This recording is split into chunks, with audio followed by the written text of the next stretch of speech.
In this video, I'm going to show you how to make Skip the Dishes account.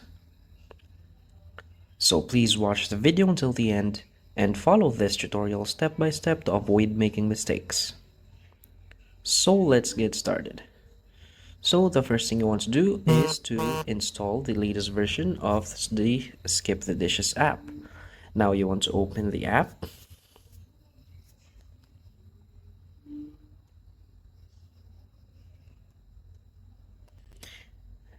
Now, after we have opened the Skip the Dishes app, let's just tap on Get Started. Now from here, you just want to type in your address or simply tap on the pin icon and just simply enter your address. So in my case, my location is not found. This is because this app is available only in Canada and I am not living in that area, so it doesn't locate my current address.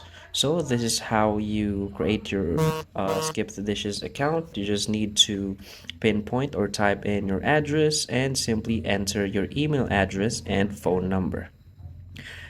After following these steps, now you can easily order food using your Skip the Dishes account in the Canada area. So that's it. So if you find this video helpful, please hit like and subscribe. Thanks.